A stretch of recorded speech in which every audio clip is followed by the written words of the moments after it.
Efesios en su capítulo 4. Capítulo 4, los primeros 6 versículos. Efesios 4, del 1 al 6.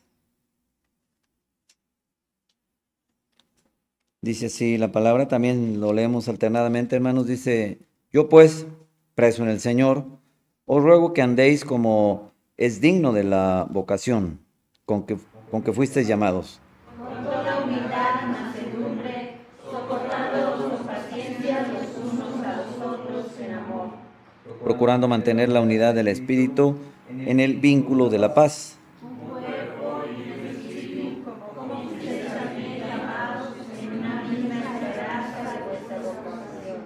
Un solo Señor, una sola fe, un solo bautismo, un solo bautismo. Un solo Dios y Padre de todos, el cual es sobre todos y por todos y en todos. Amén. Vamos a recibir a nuestro pastor así de pie, el pastor presbítero Elías Gómez García, quien trae preparado, por supuesto, palabra de Dios esta tarde de domingo. Amén. Gracias. Buenas tardes, hermanos y hermanas. Vamos a orar a nuestro Dios. Señor, nos has dado la oportunidad de ser llamados tus hijos. Permite que tu palabra afiance y confirme lo que en ella leemos y creemos. Ayúdanos a vivenciarla. Bendito sea tu nombre y rogamos tu bendición, tu dirección. Por obra de tu Espíritu Santo, el abrir nuestro entendimiento y asimilar lo que tu palabra una vez más nos recordará y nos reiterará. En el nombre de Jesús. Amén. Tomen sus lugares, amados hermanos. Hay una palabra que Juan, ¿verdad?, nos precisa en su primera carta, primera de Juan 3:1, donde dice, ¿verdad?, mirad cuál amor nos ha dado el Padre, en que seamos llamados hijos de Dios. Entonces es una identidad, es una distinción que Dios nos hace para ser llamados sus hijos, hermanos. Y esto tiene que ver entonces con una manera propia de vivir, de ver, de actuar, de comportarse. Y por eso el día de hoy, hermanos, a la luz de este entendimiento de Efesios 4:1, es hablar acerca de una vocación que vivenciar. ¿Sí? Es un llamado a vivir conforme a lo que el Señor espera de cada uno de nosotros. Así que esto debe de ver, hermanos, no solo es lo que vamos a estar comprendiendo a la luz de esta explicación de la palabra de nuestro Dios, ¿verdad?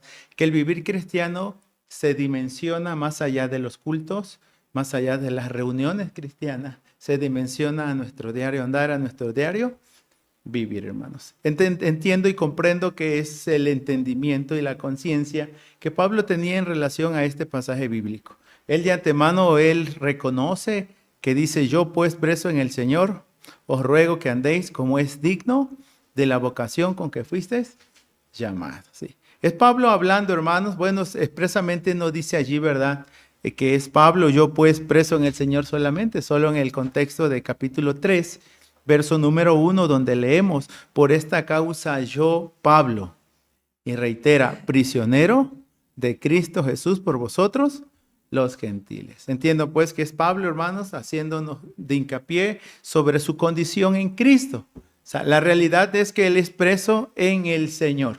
¿Sí? A ese grado él ha sido leal, ha sido fiel, ha sido obediente, y a expensas de la condición de estar bajo custodia romana, él aún así, hermanos, no ha claudicado, no ha desistido, no ha renunciado a vivir para Cristo en las condiciones que les toque vivir, hermanos. Así que son tres cosas que se señalan con el entendimiento de esta expresión: yo pues preso en el Señor. Una, hermanos, es que Pablo es consciente de que pertenece al Señor. Sí, eso es algo que no pasa por alto. Lo segundo, que está unido al Señor. Aun cuando está en la cárcel, él está unido al Señor. Y tercero, que vive para la causa del Señor. Sí. Pertenece al Señor, está unido al Señor y vive para la causa del Señor en esto. Por eso está preso en el Señor, hermanos. Y a lo largo y ancho de sus cartas, él hace de manifiesto esto, ¿verdad? De antemano pertenecer al Señor expresamente en el libro de Romanos 14, cuando habla de la vida y de la muerte, dice, ¿verdad? Ya sea en vida o ya sea en muerte del Señor, somos. Así lo expresa él en ese sentido.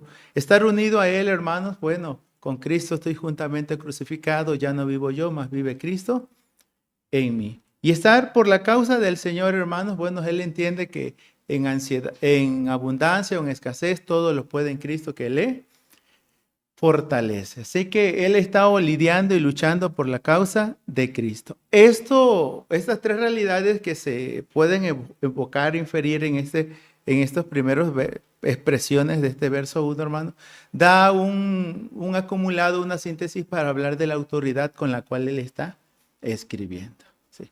Eso él es consciente, es un modelo, es un ejemplo. En otras palabras, él es una vida ejemplar de cómo se vive en Cristo. A pesar de que muchas veces las condiciones de vida no sean las favorables. Aún en las condiciones limitadas en las cuales él vive, aún así dice, yo soy de Cristo. Porque eso es lo sorprendente. Sí, amar al Señor en todo tiempo y en todo momento, ¿verdad? Esa es la realidad que nos evoca aquí, hermanos. Ahora, pero esta expresión también, yo preso en el Señor. Y luego dice la Escritura, os ruego que andéis como es digno de la vocación con que fuisteis llamados. No está desconectado de lo que ha estado trabajando, ha estado diciendo del capítulo 1, 2 y 3. Ha hablado de la doctrina de la elección, de la predestinación, del plan eterno de Dios en relación a la persona, en relación a los creyentes. Y a partir de ese capítulo número 4, hermanos, pasa de lo doctrinal o de la ortodoxia a lo que se le llama la ortopraxia, a la práctica, a las virtudes, a la ética, a la manera ya en que el cristianismo toma expresión. Ya no, o sea, tiene que ver con lo que se cree, con lo que se vive. O sea, hay una congruencia, hay una consonancia entre lo que se es y lo que se hace. En sí estamos hablando de la nueva identidad en Cristo. Porque esta expresión dice así, que andéis como es digno de la vocación con que fuisteis llamados. Dios nos llamó a ser sus hijos, Dios nos llamó a ser sus siervos, Dios nos llamó a ser de Cristo, Dios nos llamó a ser su pueblo y ahora conformamos su iglesia. Eso es lo que somos, la iglesia del Señor, el cuerpo de Cristo. No hay más. ¿Sí? Esa es la realidad que ha de caracterizarnos y en consonancia con la cual hemos de vivir. Y esta expresión la cito de esta manera, hermanos. La nueva identidad en Cristo es algo que hemos de vivenciar y reflejar en el diario vivir. Y en referencia a lo que ha dicho ya con el capítulo número 2, verso 10, nos dice, hermanos, que una manera práctica de vivenciar que somos de Cristo son nuestras acciones y específicamente nuestras obras. Desde el capítulo 2, verso 10, ya aclarando desde el 8 al 9 que no somos salvos por obras, sino por gracia, pero sí las obras manifiestan la gracia que ya se ha manifestado para salvación en nosotros. El verso 10 dice, porque somos hechura suya, creados en Cristo Jesús, y dice la Escritura, para buenas obras, las cuales Dios preparó de antemano para que anduviésemos en ellas. Esa palabra no la perdamos de vista, porque es parte de la que va a citar el apóstol Pablo en el capítulo 4:1. Andéis como es digno de la vocación con que fuisteis llamados. El texto dice para que anduviésemos. Y es aquí donde hemos de entrar el término andar, hermanos, que andar es sinónimo de vivir. ¿Sí? Andar es sinónimo de vivir. Tiene que ver con nuestra conducta, con nuestro comportamiento, con nuestro diario andar, diario vivir. El estilo de vida, hermanos, que nos caracteriza ha de evidenciar que verdaderamente somos la iglesia, somos de Cristo y estamos en Él, por Él y para Él. Esa es la realidad que este texto evoca, hermanos. Y si nos remontamos a las mismas palabras del Señor Jesucristo, el andar como es digno de la vocación con que fuimos llamados, o sea, esa inclinación a ser, a actuar, a vivir, la actitud y la aptitud, hermanos, con la cual hemos de desarrollarnos en la vida. En las palabras del mismo Señor Jesucristo, esto lo identifica con ser discípulo. ¿Sí? Entonces, esta expresión nos lleva a tres cosas. Así como el apóstol Pablo tenía en mente y era consciente de pertenecer, de estar unido y de estar por la causa de Cristo, también nosotros debe quedar en mente tres cosas. Una, hermanos, que hemos de vivir como discípulos de Cristo. Dos, que hemos de vivir para la gloria de Cristo, porque Él es el jefe de la iglesia, es la cabeza del cuerpo, y hemos de vivir como la iglesia de Cristo que somos. ¿Sí? Como discípulos de Cristo, bueno, así le llamó Cristo a quienes Él llamó a ser suyos. Desde el libro de Lucas 9:23, cuando el Señor dijo, ¿verdad? Si alguno quiere ser mi discípulo, ¿sí? Niéguese a sí mismo, tome su cruz cada día y sígame. Y la expresión de Lucas es muy precisa, porque en esa segunda característica o segundo requisito dice, ¿verdad? Tome su cruz y Lucas dice, bueno, registra cada día. ¿Sí?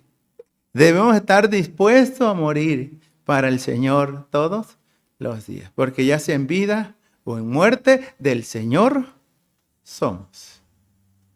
Vivir como discípulos de Cristo, pero también para vivir para la gloria de Cristo, nuestro Señor, de quien tomamos nombre. Somos cristianos, nos debemos a Cristo. Recordemos que desde el libro de Hechos 11, hermanos, la Biblia 11:26 dice que a los discípulos se les llamó cristiano por primera vez en Antioquía. Se les llamó así se les identificó, se les distinguió en la sociedad en la cual ellos se desarrollaban, se desempeñaban, en los cuales ellos vivían. Y todo ello, hermanos, atraía gloria a Cristo, o bien deshonra al nombre de Cristo. Ahora, tenemos un himno, ¿verdad? Hay un himno que, si no me equivoco, es el 3 del Linario Sola de la Gloria, y así se titula, Gloria al nombre de Cristo. Dios es mi Señor, ¿verdad? ¿En quién confiaré? Gloria al nombre de Cristo, hermanos. ¿Sí? Estamos por Cristo, nos debemos a Cristo, hemos de vivir para Cristo. Los jóvenes tienen un lema en base al esfuerzo cristiano que es por Cristo y por su iglesia. Ese eslogan enarbolan, ¿verdad? Ellos en cada una de sus reuniones, hermanos. Entonces, no solo vivir como discípulos de Cristo, vivir para la gloria de Cristo, pero también vivir como la iglesia de Cristo. Este contexto, hermanos, nos los da. De antemano, el capítulo 4, 1 al 6 que hemos estado leyendo, hablará de la unidad de la iglesia de Cristo. Y parte con cada uno de los llamados a ser iglesias, a ser suyos, a ser su pueblo. Este concepto de iglesia, hermanos, recuerden, el término iglesia aquí comprende dos sectores, tanto a los judíos como a los gentiles. Y en el capítulo 2 nos ha dicho que Él quitó la pared intermedia de separación y de ambos pueblos hizo solo uno. Dio algunas características, hermanos, específicamente de los gentiles. Una, eran incircuncisos, así les llama del capítulo 2, verso 11. Pero luego señala algunas cosas como esta. Estabais sin Cristo, alejados de la ciudadanía de Israel, ajenos a los pactos de la promesa, sin esperanza y sin Dios en el mundo, así les dice. O sea, no tenían esperanza de salvación. Pero ahora en Cristo Jesús, vosotros que en otro tiempo estabais lejos, habéis sido hechos cercanos por la sangre de Cristo, hermanos. Y aquí es donde esto va a ser como el sello de nuestra identidad o nuestra nueva identidad en Cristo, hermanos. Porque el solo hecho de ser llamados a vivir como la iglesia de Cristo, ya esa es una realidad que Pablo está afianzando allí. Somos la iglesia del Señor. Somos los hijos de Dios y miembros de su cuerpo como tal. Bueno, en el mismo capítulo 2, verso 19, así nos llamó. Y aclara así, 2:19 de Efesios.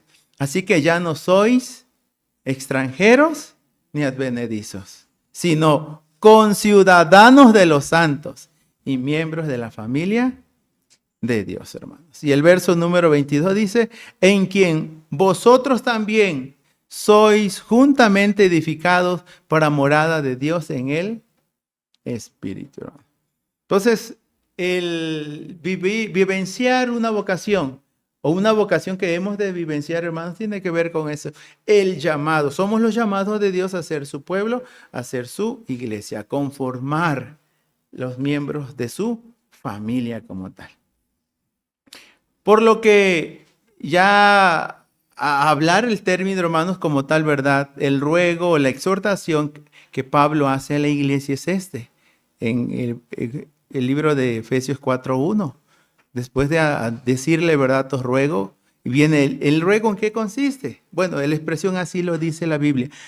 Que andéis como es digno de la vocación con que fuiste llamado. Tiene que ver, hermanos, con nuestra conducta, con nuestro caminar, con un estilo de vida. Y reitero, va más allá de los contextos de cultos, reuniones cristianas. Se dimensiona cada instante de nuestra existencia o de nuestra vida prácticamente. O sea, ya estemos aquí o estemos en otro lugar. Eso no puede hacer ninguna distinción. Si hemos de adorar a Dios, bueno, dice que Dios busca que le adoremos en espíritu y en verdad, hermanos. Por lo que este texto de la Escritura, así llanamente, hermanos, nos posiciona o nos coloca ante una responsabilidad. Sí. Hay muchas asociaciones donde dice, si quieres ser miembro de esta asociación o de este club, estas son las reglas y los requisitos. Te vas a vestir así, vas a caminar aquí, vas a hacer acá, vas a reír. O sea, todo lo que vaya a hacer, hermanos, tiene ese acorde, dice, a lo que se enmarca y lo que se debe de vivenciar acorde a los preceptos, principios, a la dinámica que hay en ese club. En un sentido, hermanos, este texto de la Biblia nos alude o nos hace referencia a la clase de vida que los cristianos deberíamos de llevar por el solo hecho de estar en Cristo. No del uniforme que hemos de usar, sino de la vida que hemos de vivenciar. Estamos ante una responsabilidad. ¿Cómo lo sabemos? Os ruego que andéis como es digno. Esto quiere decir, hermanos, la de vivir como es digno del Señor. ¿Saben que esto no es cosa fácil? Pedro caminó con el Señor, hermanos. Se considera aproximadamente 3 años. Tuvo muchos tropiezos en su caminar con el Señor. Algunas palabras, expresiones con el mismo Señor, el Señor no las aceptó, no las aprobó. Pero después que parte el Señor, Pedro inicia un ministerio muy bonito, muy fructífero. Pero en algún momento, hermanos, Pedro cae en el qué dirán. Sí. Técnicamente hay una palabra que la identifican como baja tolerancia a la frustración. Así se le conoce. Baja tolerancia a la frustración, que nos importa mucho cómo nos mirarán, si nos criticarán, si nos elogiarán, si nos recriminarán. ¿Será que están hablando de mí? ¿Y qué estarán hablando de mí? Y nos ponemos allí como que estamos en el ojo del huracán y eso nos crea ansiedad a veces, ¿no? Bueno, existen todos los convencionalismos sociales que de otra manera, hermanos, nos permiten estar más o menos contentos porque como que nos ajustamos a lo que la gente espera ver, escuchar de cada uno de nosotros. Cómo ellos quieren que vistamos, lo que poseamos, lo que pensemos, lo que vivimos.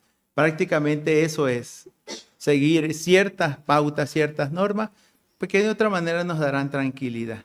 Pero el punto es este, hermanos.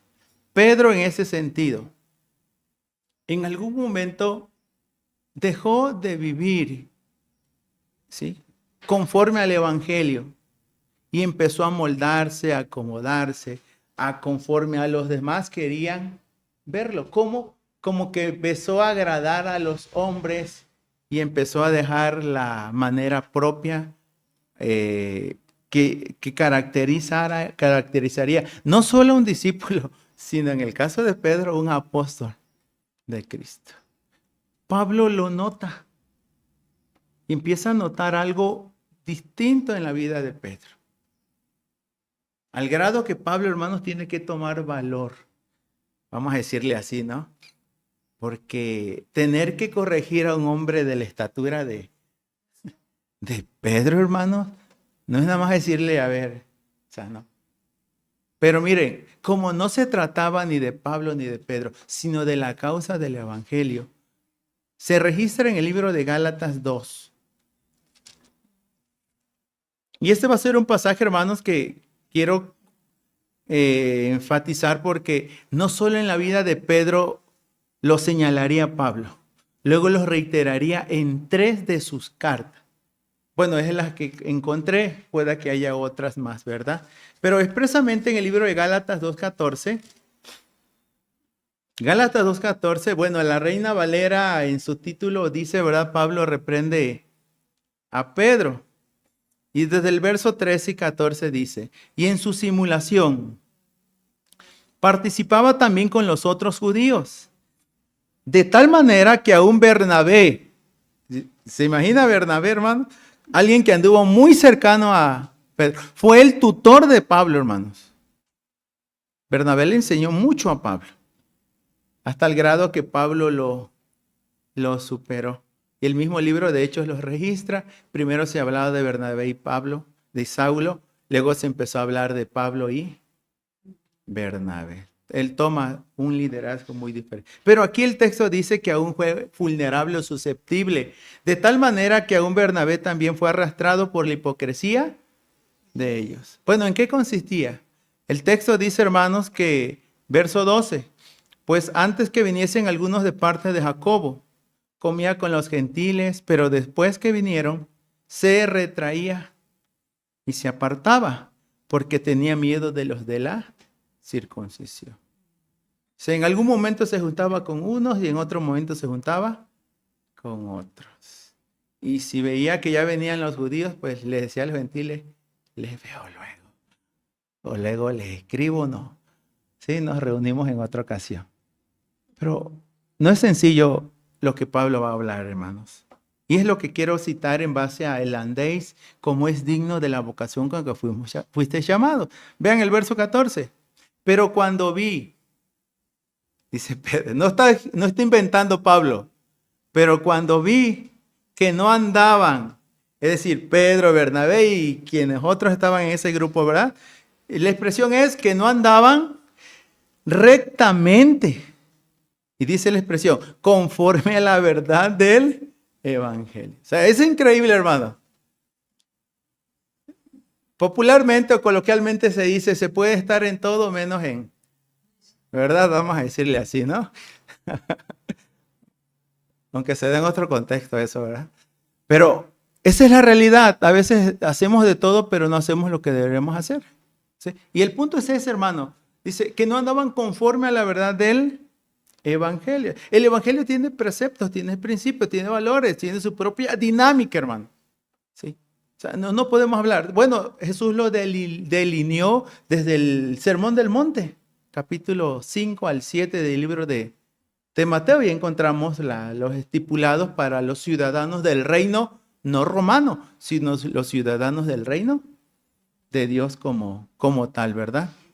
Y bueno, y viene la aclaración, dije a Pedro delante de todos, si tú siendo judío, viene la expresión, vives como los gentiles y no como judío, ¿por qué obligas a los gentiles a judaizar, verdad? Algo me recuerda a los fariseos, que imponían cargas duras, difíciles de llevar sobre los hombros de otros, pero ellos dicen ni con un dedo querían moverlo. Sí querían que los demás hicieran, pero ellos no hacían. Eso es inconstancia, inconsistencia prácticamente. Y quise citar este pasaje, hermanos, porque la responsabilidad es la de que vivamos como es digno del Señor. Y bueno, solo para afianzar esta expresión, hermanos, porque Pablo ya dice, ¿verdad? Que andéis como es digno de la vocación con que fuisteis llamados. Esta realidad la reitera Pablo, reitero, ¿verdad? En Filipenses 1:27, están muy cerquitas estos versículos, lo vamos a ir citando, hermano. Filipenses 1:27. Dentro de muchas cosas que Pablo pudo haberle pedido a la iglesia que está en Filipos, a los santos en Cristo Jesús, porque así les dice desde el capítulo número 1, que están en Filipos con los obispos y los diáconos, les dice solamente esto, 1:27, solamente que os comportéis como es digno del evangelio de Cristo, hermanos. Solo esto le pido. Vivan como cristianos, como lo que son, o para lo cual el Señor les llamó. No les pido más, solamente que se comporten como es digno del evangelio. Esto también, hermanos, lo va a pedir Pablo en una oración para la iglesia que está en Colosa. Ora el apóstol Pablo y parte de esa oración consiste en ello. Desde el capítulo número 9 dice, de Colosenses 1:9, por lo cual también nosotros desde el día que lo oímos, no cesamos de orar por vosotros y de pedir que seáis llenos del conocimiento de su voluntad en toda sabiduría e inteligencia espiritual. Ahí dice la finalidad, obsérvelo en el 1:10. Y a la Biblia dice allí, para que andéis como es digno del Señor, agradándole en todo, ¿sí? Llevando fruto en toda buena obra y creciendo en el conocimiento de Dios, agradándole, llevando fruto y creciendo en el conocimiento de Él, hermano. Eso es andar como es digno del Señor. ¿Sí? Se reitera esta misma expresión en 1 Tesalonicenses 2:12. 1 Tesalonicenses, Pablo le escribe a la iglesia de Tesalónica, hermanos, y después de decirle que trabajan, que tienen fe y que sirven al Señor, también les deja un encargo. Dice el 1:12,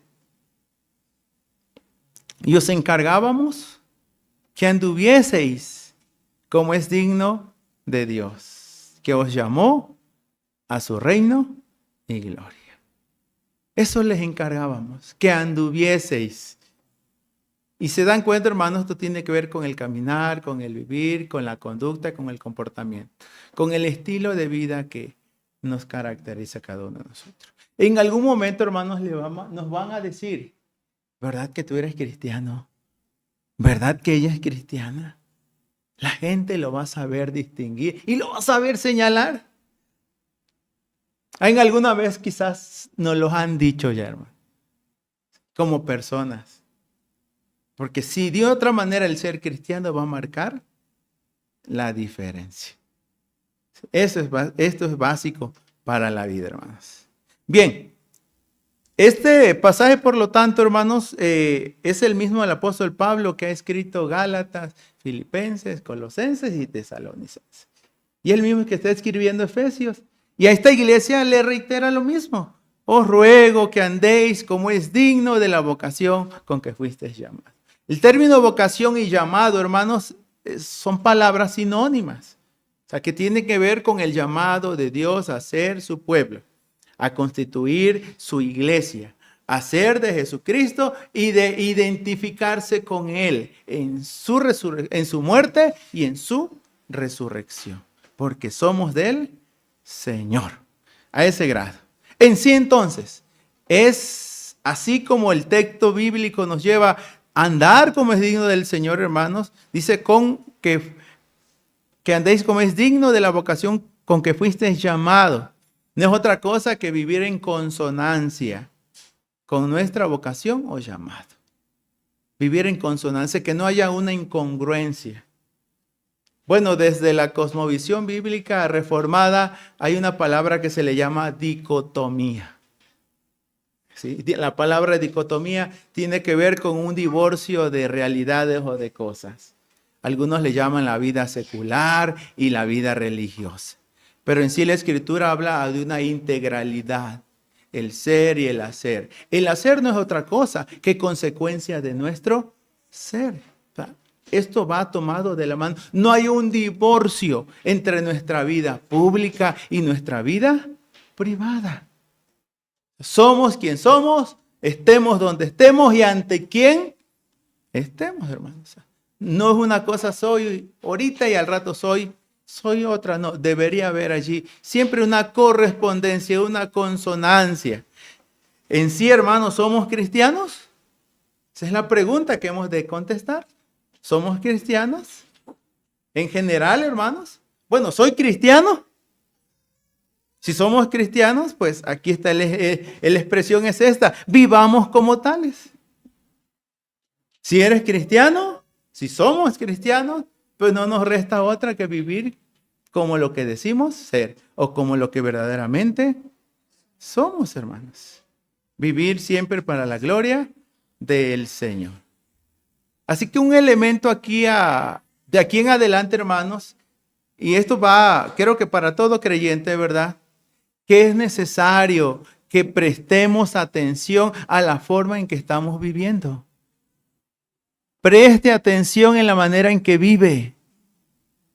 Porque ahí hay muchos elementos, hermanos, que verificarán, ratificarán verdaderamente que sí somos lo que queremos ser. No solo lo que dicen que somos, sino lo que somos conscientes que somos. Por eso les dije, la expresión del apóstol Pablo, que era consciente de pertenecer al Señor, de estar unido al Señor y de servir a la causa del Señor. No se lo decían, no lo inventaban. Él era consciente. Bueno, él usó esta expresión. El Espíritu mismo da testimonio a nuestro espíritu de que somos hijos de Dios. Esa es la realidad. No pasamos por alto, hermanos, que en algún momento, quizás algún descuido en nuestra vida espiritual, en nuestra vida cristiana, en nuestra relación con el Señor, pues a veces caigamos en descrédito, en mal testimonio. Y eso nos desanime, nos desilusione y quizás queramos retraernos, ¿verdad? Como Pedro lo hacía en algún momento, se retraía y decía, híjole, como que no es por aquí. Entonces, no se trata de renunciar, hermanos, sino de reconocer y aceptar. Porque aquí este pasaje concuerdo con un biblista que dice así, conlleva una vida en armonía entre la forma de vivir con las verdades que profesamos creer.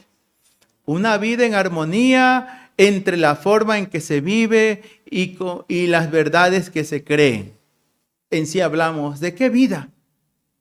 Bueno, ya los capítulos anteriores nos dice cómo vivíamos en delitos y pecados. Pero ahora en Cristo, hermanos, fuimos creados según Dios en la justicia y en santidad de la verdad. Ya se nos hará hincapié en los versículos que siguen a esta realidad. ¿Sí? Despojados del viejo hombre y vestidos del nuevo creado según Dios. Así lo expresa la Escritura. Hablamos de la nueva vida en Cristo, de nuestra nueva vida en Cristo. No nos resta, hermanos, más que vivir la clase de vida que Dios demanda a cada uno de los suyos. Debemos ser lo que somos, lo que la Escritura dice, lo que el Espíritu dice y da testimonio a nuestro propio espíritu. Así que vayamos donde vayamos, hermanos. Aquí hay de por medio una vocación que debemos vivenciar.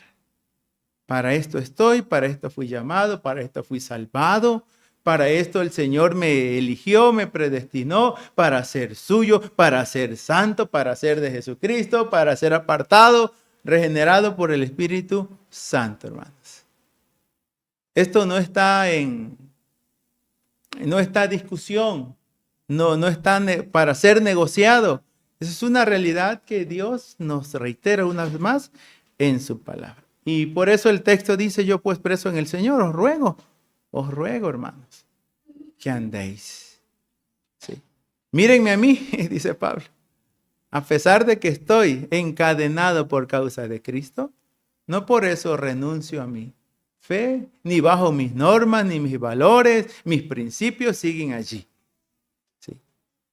Así no vivo bajo la circunstancia, porque estoy seguro que ni la vida, ni la muerte, ni ninguna otra cosa creada, pues me podrá separar del amor de Dios que es en Cristo Jesús. Y él mismo lo dice en Romanos 8:37. Ahora pues dice, somos más que vencedores por medio de aquel que nos amó, hermanos.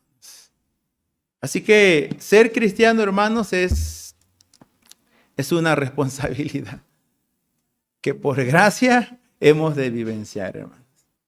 Porque somos salvos por la gracia de Dios. Y no nos resta más, hermanos. ¿Sí? Y eso tiene mucho que unirse desde los evangelios. Pero el punto es ese, hermanos. ¿Sí? La vida, que seamos conscientes una vez más, que ser cristiano es una responsabilidad, pero es un gran privilegio que Dios nos ha dado a quienes inmerecidamente, hermanos, Dios nos quiso identificarse con nosotros.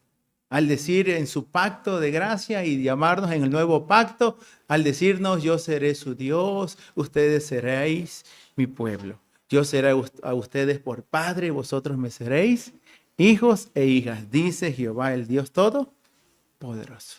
Vivamos acorde a ello, hermanos, y que Dios siga fortaleciendo nuestro carácter, nuestro diario andar y nuestro diario vivir. Y así es, la nueva vida en Cristo, hermanos, se refleja en el diario andar, en el diario vivir. Y que de esta manera, como señalé al inicio, ¿verdad? El discipulado en Cristo se haga manifiesto. Que la gloria de Cristo siempre sea la prioridad. Y sobre todas las cosas, hermanos, que como iglesia de Cristo nos sepamos evidenciar, pero también nos hagamos respetar. Porque para eso estamos, hermanos, para llevar gloria al Señor y a su iglesia. Como los jóvenes en su eslogan dirían, ¿verdad? Que vivamos por Cristo y por su iglesia. Amén, hermanos.